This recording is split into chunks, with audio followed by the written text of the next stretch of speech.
Yo, what's good, everybody, man? It's your boy Rick, man. I'm back again, real quick, man. So listen, the NFL wild card has been set in stone. We know who's playing who.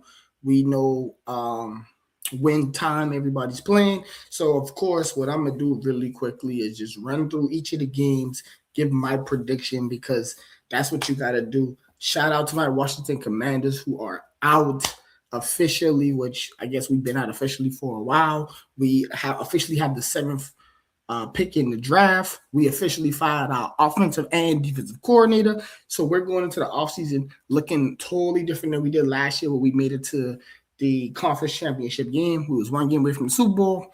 Now we're regenerating. So I know y'all ain't coming to hear about them, but of course I'm gonna have to shout my team out.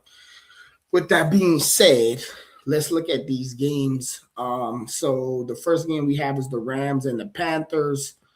Even though the Panthers beat the Rams this year, I think in the playoff setting, when everything is on the line, don't think the Panthers can beat the Rams at all. I see about 27-17. Matt Stafford will throw about 3 touchdowns.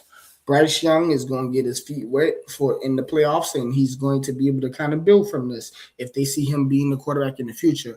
I honestly think he's just too small, and that's why his games are so streaky. But with the right OC and the right thing, they can make the kind of run because that Panthers defense is serious. They're emerging. I think next year they'll really be a problem. But this year I'm gonna roll with the Rams, Packers, and Green Bay. I mean, Lord, I said Packers and Green Bay. Bears and Packers is what I meant to say. They have a divisional game again. Packers had a couple of injuries that worry me. But I'm going to roll with the Bears only because I believe in old school football. So I believe in run the ball, stop the run. And I think the Bears have shown they can run the ball on a lot of good teams, including the Packers when they played them. So I'm going to roll with the Bears, even though I don't trust Caleb Williams that much. Ben Johnson is a head coach, but he's an old school coach. He believes in running the ball, and a lot of his running schemes translate. So unless the Packers make a couple of splash plays, I'm going to go 21-14 to the Bears. Then we have the Buffalo Bills, Jacksonville Jaguars. The Jaguars have surprised a lot of people. Their defense is real stingy. They got activated about midway through the season. Their defense kind of figured out who they wanted to be. Trevor Lawrence has upped his play. He had probably 2 or 3 bad games down the stretch, but for the most part, he's been playing really good. I'm going to roll with Buffalo. They have the experience. They've been in these moments. When it's not the Chiefs, they end up pulling these games out, especially in the playoffs. Josh Allen, I think, is ready to take that next step.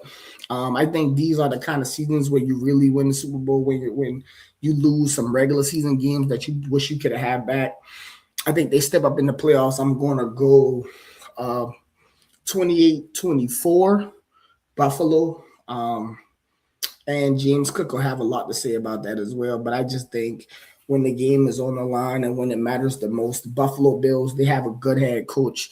They know how to do it. I think Jacksonville will be here to stay, though. I think they'll be making some playoff pushes the next couple of years. San Fran and the Eagles, both teams are wildly inconsistent. But I'm going to just go Philly. San Fran, with the defensive injuries, not having Fred, and, Fred is the leader of that defense.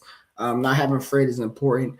They rely on Christian McCaffrey a lot. I think roster per roster, if you put the Eagles up against any roster, you would take the Eagles roster, probably except at quarterback. The skill positions from the running backs, the backfield, the wide receivers, the tight end, the O-line, even though I think Lane might be hurt, you would take them pound for pound pretty much against any team, even on the defensive side. Quinion Mitchell at the corner, Zach Bond at the linebacker, Jalen Carter on the D-line. And that trade for Jalen Phillips helped them as well. So I think you just take them pound for pound against anybody. And because San Fran don't seem to have fully gotten their rhythm back with, whether it's Kittle or Jawan Jennings or any of those players. It's just been the Christian McCaffrey show. I'm going to roll with the Eagles. I'm going to say 17-10 Eagles. Chargers and the Patriots will be an exciting game. I'm rolling with the Patriots. I don't even got to really think about it too much. The Patriots have been rolling. We'll see what Drake May looks like in the playoffs because that is a different atmosphere. But for the most part, the Patriots have been the most consistent team I've watched all season, offensive and defensive wise. And Drake May seem to have found his footing.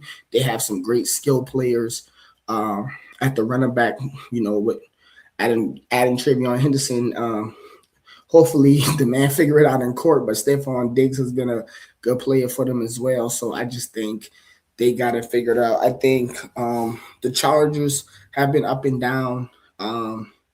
Justin Herbert has not been super great when the playoffs have come around, but he's just now entering his prime. So we know how things change when you enter your prime, but I am going to go 20-23 Patriots over Chargers. Final game is Texans over the Steelers. The Steelers pulled out some real good wins, but that Texans defense is real stingy. They got two great people coming off the edge, and Will Anderson and Danielle Hunter. They got a great cornerback room. I love Derek Stingley Jr. I don't see Steelers have a limited, I guess DK will be back finally, but they have a limited skill position group. Kenneth Gainwell can try to do some stuff out the backfield. They lost one of their tight ends for the rest of the season. Aaron Rodgers can play pretty good against certain teams, but you would need prime Aaron Rodgers to beat this Texans defense because this defense is real stingy. They don't give up a lot. And you got to work for everything that you get. D'Amico got them boys playing real good. And I don't think the Texans offense is going to be good either because they're not. So I would say the score be like either 7-10 or 7-14, only because I think the defense will put the offense is going to score one. The defense is going to put them in a position to score the second one. And that'll be what changes the game because I think the Steelers defense will also come into play. For sure. So I think it'll be a nail biter, but it'll come down to the end, and I'm going to roll with the Texans. So there you have it. That's your boys' thoughts, man. That's Rick's picks. You know what I'm saying? That's what we're going to call it, Rick's picks. Anytime I got to make these playoff predictions, we're going to call it Rick's picks. So y'all let me know what y'all think about Rick's picks. Y'all like, comment, subscribe. Y'all give me y'all thoughts. If your team is in the playoffs, good luck to y'all. Hopefully y'all make the Super Bowl. You know what I mean? Because it's tough out here for being a fan sometimes. You gotta ride till the wheels fall off. But with that being said, man, like I said, like, comment, subscribe, man. I'm out of here. Y'all take it easy. Peace.